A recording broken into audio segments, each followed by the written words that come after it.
Nous voici au soir de la Chandeleur, le second être de la Chandeleur.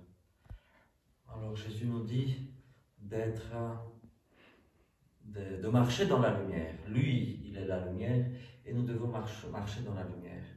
Et dans un autre passage, il nous dit que nous sommes aussi la lumière du monde. C'est-à-dire que quand nous avons le Christ, nous devenons des lumières. Il y a une bougie, j'allume une bougie et à partir de cette bougie, j'allume une autre bougie.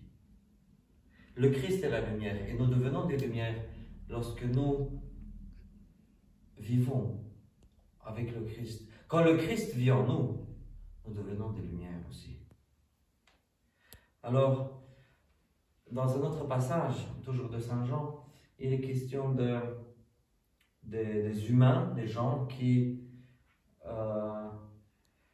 ne veulent pas sortir à la lumière parce que leurs œuvres sont mauvaises. Et que si la lumière est là et dévoile leurs actions, tout le monde verra que leurs actions sont mauvaises. Et c'est pour ça qu'ils ne veulent pas aller à la lumière.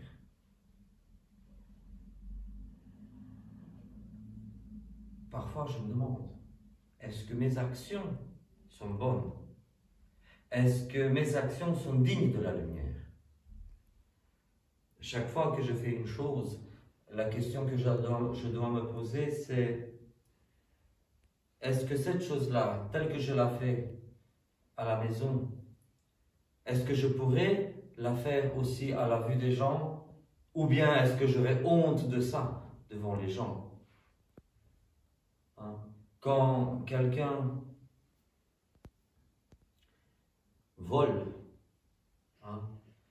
les vols en général ont lieu la nuit, parce que les voleurs ne veulent pas qu'on les voie. Bon, il y a aussi des vols en plein jour, mais ce sont plutôt les exceptions. Quand dans le monde des gens tuent d'autres gens, en général ils le font la nuit, pour pas qu'on les voie, pour pas qu'on les découvre.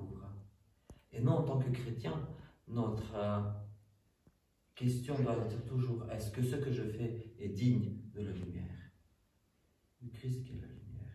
Est-ce que mes actes peuvent sortir à la lumière devant les autres? Ou bien est-ce que je honte de mes actions?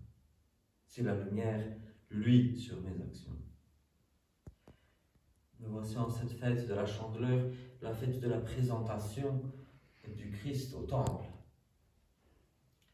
Et c'est drôle parce que selon les époques, on donne différents noms à et les régions et les langues, on donne différents noms à cette fête. Certains vont l'appeler la purification de Marie. Oui, parce qu'effectivement, 40 jours après avoir donné naissance, les femmes devaient suivre un rituel de purification. D'autres vont insister, à juste titre, sur le Christ. Oui, c'est avant tout une fête du Christ et pas de Marie.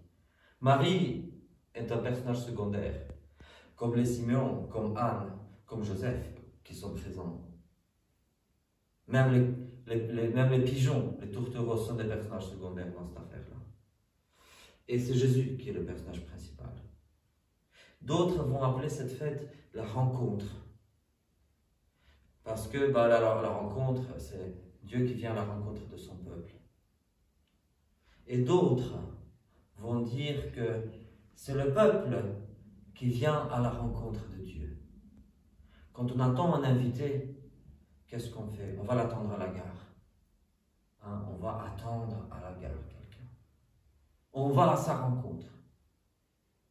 Et on attend. Et c'est vraiment ça qu'ont fait Siméon et Anne, qui étaient âgés, qui attendaient la venue du Messie. Ils étaient là au temple, à attendre, comme dans une gare, que le Messie arrive.